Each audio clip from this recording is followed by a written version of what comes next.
Hello बच्चों, आज हम लोग पढ़ने वाले हैं अगर जो भाजक जो है सिंगल पद का हो तो उसको गुणनखंड विधि से कैसे भाग देते हैं, और अगर भाजक जो है एक से अधिक पद का हो तो उसको भाग विधि से कैसे भाग देते हैं। तो आज का हमारा फर्स्ट प्रश्न है बच्चों, बहुपद 18x2 धन 9x को गुणनखंड करते हुए 3x से भाग दीजिए। तो हमारे पास यहाँ पे भाज्य दिया हुआ है 18x2 धन 9x, उसके बाद भाजक दिया है बच्चों 3x, तो हो जाएगा 3x। अब इसको क्या करना है, भाग देना है। तो भाग देने के लिए हम क्या करेंगे, 18x2 धन 9x बटे लिख देंगे 3x। अब इसको गुणनखंड विधि से हल करना है, तो 18 का गुणनखंड निकालेंगे और 9 का गुणनखंड निकालेंगे। तो सबसे पहले 18 का गुणनखंड निकालते हैं। तो 18 सबसे पहले भाग जाएगा 2 से, तो 2 निया हो जाएगा 18, फिर 3 से जाएगा तो 3 तिया हो जाएगा 9, फिर 3 खुद 3 से जाएगा तो 3 एकम 3। तो 18 का गुणनखंड निकल गया 2 गुना 3 गुना 3। तो यहाँ पे 18 की जगह लिख देंगे 2 गुना 3 गुना 3, और x के घात 2 है तो x को 2 बार लिख देंगे x गुना x। उसके बाद प्लस है तो प्लस। उसके बाद बच्चों 9 का गुणनखंड निकालेंगे। तो 9 का गुणनखंड निकालेंगे तो क्या होगा, ये 3 से जाएगा तो 3 तिया 9, और 3 से जाएगा तो 3 एकम 3। तो 9 का गुणनखंड आ गया 3 गुना 3। तो यहाँ पे लिख देंगे 3 गुना 3, और उसके बाद गुना में क्या है, x है। उसके बाद देखते हैं बच्चों बटे में क्या है, 3x है।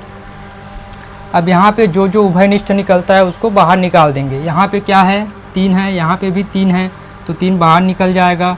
गुना यहाँ पे भी 3 है, यहाँ पे भी 3 है तो 3 को भी बाहर निकाल देते हैं। यहाँ पे भी x है, यहाँ पे भी x है तो यहाँ पे x को भी बाहर निकाल देते हैं। अब यहाँ पे अंदर में क्या बचा बच्चों, यहाँ पे 2 बचा और यहाँ पे x बचा, तो ये हो जाएगा 2x प्लस। अब यहाँ पे क्या बचा बच्चों, कुछ नहीं दिख रहा है, कुछ नहीं मतलब 1 होता है, तो यहाँ पे बचा है 1, और बटे में क्या है हमारा 3x।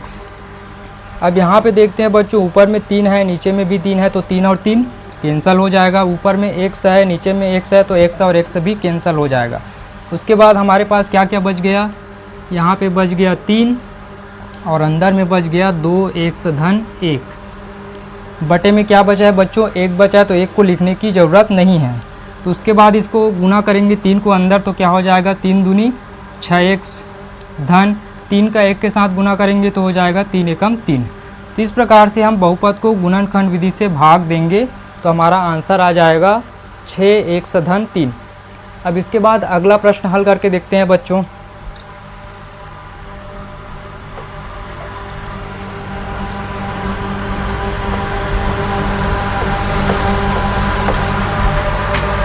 इसके बाद बच्चों हमारे पास अगला प्रश्न है, बहुपद 4x के घात 4 धन 12x के घात 3 धन 8x के घात 2 का गुणनखंड करके 4x के घात 2 से भाग दीजिए। तो हमारे पास भाज्य दिया हुआ है 4x के घात 4 धन 12x के घात 3 धन 8x के घात 2, और भाजक दिया हुआ है 4x के घात 2। तो इसको भाग करना है तो भाग के रूप में लिख लेते हैं। तो ये हो जाएगा 4x के घात 4 धन 12x के घात 3 धन 8x के घात 2, बटे में क्या है 4x के घात 2। तो यहाँ सबसे पहले 4, 12 और 8 का गुणनखंड निकालेंगे। तो गुणनखंड निकालेंगे तो क्या होगा, 4 का गुणनखंड निकालेंगे तो 2 दूनी 4, 2 एकम 2, तो 4 को 2 गुना 2 के रूप में लिख देंगे। तो हो जाएगा 2 गुना 2, और x कितने बार है हमारे पास, 4 बार है, तो यहाँ पे x गुना x गुना x गुना x, इस प्रकार से 4 बार लिख देंगे। प्लस 12 का गुणनखंड निकालेंगे तो क्या होगा, 12 किससे जाएगा, 2 से जाएगा, 2 6 का 12, फिर 6 2 से जाएगा, 2 तिया 6, और 3 खुद 3 से जाएगा। तो 12 का हमारा गुणनखंड आ गया 2 गुना 3 गुना, यहाँ पे x कितने बार है, 3 बार है, तो x गुना x, इस तरह से। उसके बाद आगे बच्चों 8 का गुणनखंड निकालेंगे। 8 का गुणनखंड निकालेंगे तो क्या होगा, 2 चौक 8, 2 दूनी 4 और 2 एकम 2। तो हमारे पास 8 का गुणनखंड आ गया 2 गुना 2, और x कितने बार है, 2 बार है, तो यहाँ पे x को 2 बार लिख देंगे इस तरह से। और बटे में हमारा क्या है 4x के घात 2। अब तीनों पद में देखते हैं बच्चों क्या क्या उभयनिष्ठ निकल सकता है। यहाँ 1 2 है, यहाँ भी 1 2 है, यहाँ भी 1 2 है, तो 2 को हम लोग यहाँ पे उभयनिष्ठ निकाल देते हैं। यहाँ 1 2 है, यहाँ भी 1 2 है, यहाँ भी 1 2 है, तो यहाँ 2 को भी उभयनिष्ठ निकाल देते हैं। उसके बाद यहाँ देखते हैं 1 से 1 है, यहाँ भी 1 से है, यहाँ भी 1 से है, तो 1 से 1 को भी उभयनिष्ठ निकाल देंगे। फिर देखते हैं यहाँ 1 से है, यहाँ भी 1 से है और वहाँ भी 1 से है, तो यहाँ से और यहाँ से और यहाँ से 1 को भी उभयनिष्ठ निकाल देंगे। उसके बाद अंदर देखते हैं क्या क्या बच गया।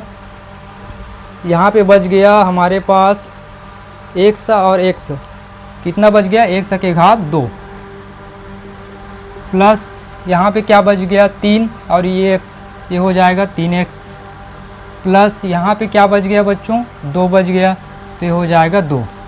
और उसके बाद बटे में क्या है 4 1 की घात 2। अभी जो उभयनिष्ठ निकाले हैं उसको गुना कर देते हैं, तो 2 दूने क्या हो जाएगा 4 और 1 का गुना हो जाएगा 1 की घात 2। अंदर क्या बचा है 1 की घात 2 धन 3x धन 2, और बटे में क्या है 4x की घात 2। अब यहाँ देखते हैं ऊपर भी 4x की घात 2 है, नीचे भी 4x की घात 2 है, तो ये कैंसिल हो जाएगा। तो हमारा आंसर क्या आ जाएगा 1 की घात 2 धन 3x धन 2।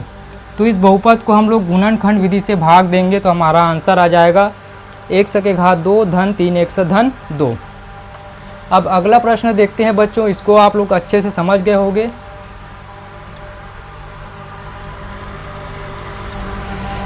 अब आप लोगों को समझ में आ गया होगा कि अगर बहुपद जो भाज्य होगा उसको गुणनखंड विधि से हल करना है, तो भाज्य का पहले क्या करेंगे गुणनखंड करेंगे और भाजक से भाग दे देंगे।